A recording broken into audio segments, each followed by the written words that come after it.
구독자 여러분 안녕하세요. 세계의 무기를 알려주는 채널 군사갤러리입니다.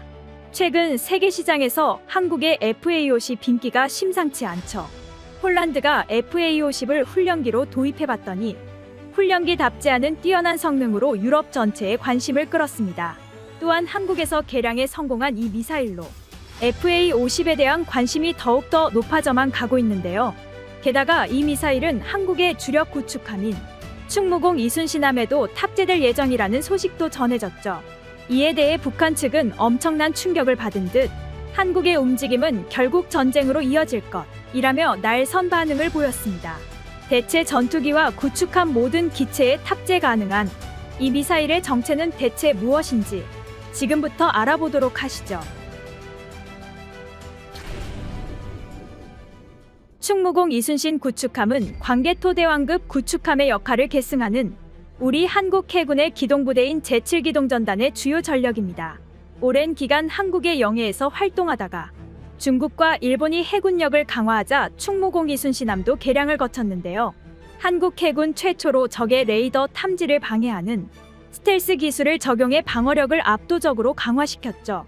덕분에 한국 영해 밖에서 활동하는 청해부대의 주력으로 활약 중입니다.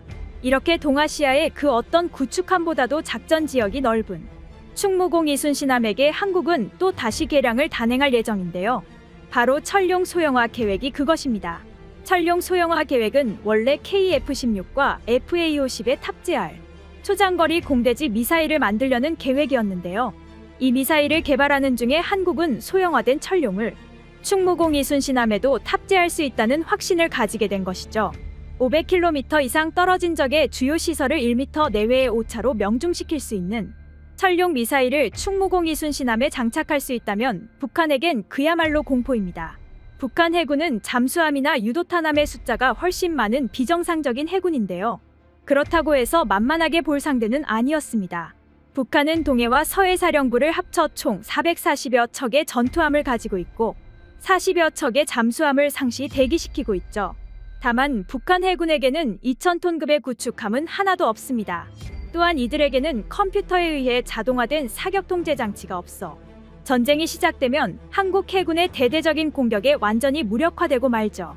때문에 북한 해군은 시간을 벌어다 줄 희생양일 뿐 한국 해군을 이길 수 있는 비장의 무기 따위는 없습니다. 다만 북한 해군이 가진 모든 배들을 공격용이 아니라 특수부대를 태우고 강원도나 경기도에 상륙시키는 배로 쓰면 어떨까요? 이렇게 되면 문제는 우리 해군 1대당 북한 해군을 몇 대까지 부술 수 있는가가 문제가 되죠. 만약 북한의 침투가 시작되었을 때 한 번에 북한군의 배를 10대 가까이 부수지 않으면 안 된다는 게 군사 전문가들의 주장입니다. 그래서 한국 측은 단순히 미사일의 화력만 신경 쓰는 것이 아니라 미사일을 얼마나 많이 탑재할 수 있느냐도 신경 쓰고 있는 것인데요.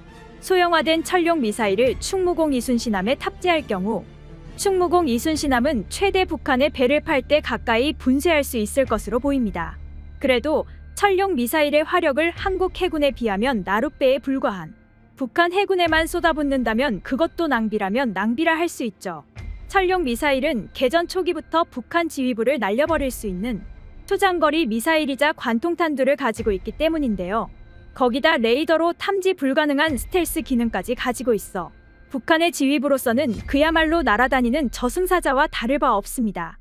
한국이 이러한 초장거리 미사일을 개발하는 이유는 어떻게든 전쟁의 피해를 최소화하기 위함인데요. 한국과 북한의 전쟁이 벌어질 경우 북한은 초장부터 핵무기를 발사할 것으로 예측되고 있죠. 때문에 한국 측이 전쟁이 일어나기도 전에 이러한 초장거리 미사일을 발사, 김정은과 그들 측근 그리고 북한 고위층에 대한 핀셋 공격을 펼칠 거라는 것이 많은 군사 전문가들의 예측입니다. 명목상으로는 유엔군사령부의 권고에 의해 한국은 북한에 대해 선제 공격을 하지 않기로 약속한 바 있지만 현재 북한이 핵무기로 끊임없는 도발을 일삼고 있기에 한국은 북한 선제 타격을 위한 여러 준비를 하고 있음이 드러났죠. 소형화된 철룡을 엄청난 작전 활동 반경을 자랑하는 충무공 이순신함에 탑재하려는 시도가 바로 그 준비라는 건데요. 한국의 선제 타격이 성공하면 즉시 북한 체제가 무너지고 북한이 준비해온 지저분한 장기전 시나리오는 사라지게 됩니다. 그래서 북한은 이에 대해 개거품을 물고 한국을 어떻게든 국제적으로 비난하려는 것이죠. 하지만 그 어떤 나라도 한국의 이러한 북한 선제 공격 준비에 비난 따위 할 생각은 없어 보이는데요. 북핵으로 한국과 주변 국가들을 위험하게 만든 대가를 이제 계속 치르게 될 북한. 한국의 군사적 압박에 북한은 어떤 반응을 보이게 될지 외신들의 관심이 집중되고 있습니다.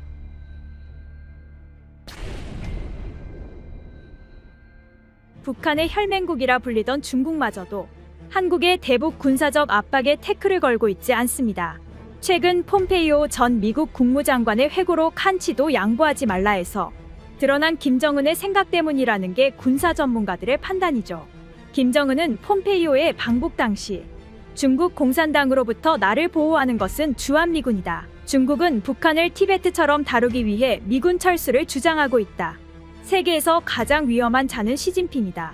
이 발언으로 중국 공산당과 시진핑은 믿던 도끼의 발등을 찍혀버리고 말았고, 김정은의 멍청한 발언 때문에 그리고 이를 유출한 폼페이오 덕에 북한은 중국으로부터 버려지기 일보 직전이죠. 다시 생각해보면 한국 해군은 이제 북한 땅을 놓고 중국 해군과 맞대결하는 상황이라 볼 수 있겠네요. 오늘 군사 갤러리 영상은 여기서 마치겠습니다. 시청해주셔서 감사합니다.